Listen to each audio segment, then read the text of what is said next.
একজন মানুষ একটি টিয়া পাখি পুষে রেখেছিলেন। টিয়াটি ছিল খুব বুদ্ধিমান।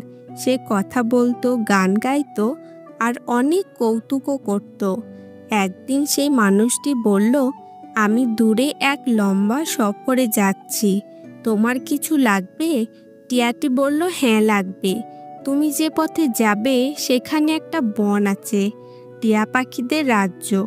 আমার গুরু, বন্ধু স্বজনরা সবাই সেখানে থাকে।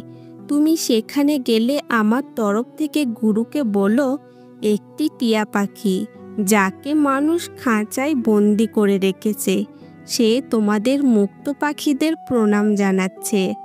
লোকটি রাজি হলো, যাত্রা করলো। সেই বনেও পৌঁছালো। সেখানে গিয়ে টিয়ার বার্তাটি সে গাছের ওপর বসে থাকা গুরু টিয়াকে দিল।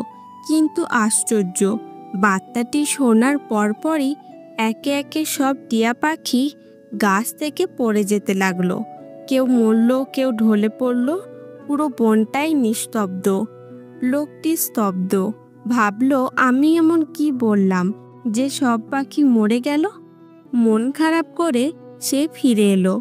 বাড়ি ফিরে তার পোষা টিয়াকে সব বলল। টিয়াটি তখন চুপচাপ তার কথা শুনল, আর হঠাৎই খাঁচার মধ্যে ধপ করে পড়ে গেল, একদম নিথর। লোকটি ভীষণ কষ্ট পেল। ভাবল, হায় রে, আমার বার্তার জন্যই বুঝি ওর মৃত্যু হলো। সে খাঁচা খুলে মৃত্যু টিয়াটিকে বাইরে রেখে দিল। কিন্তু হঠাৎই দেখা গেল টিয়াটির চোখ খুলল, ডানা মেলল আর উড়ে গিয়ে এক গাছের ডালে বসে পড়ল।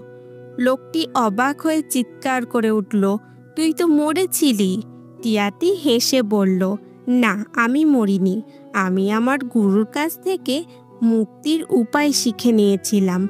তিনি আমাকে বোঝালেন, মরে যাও, কিন্তু মরার আগেই, মানে নিজের ভেতরের খারাপ দিকগুলো, অহংকার, লোভ, হিংসা, মোহ, সেগুলোকে মেরে ফেলো, তাহলে আসলেই মুক্তি আসবে।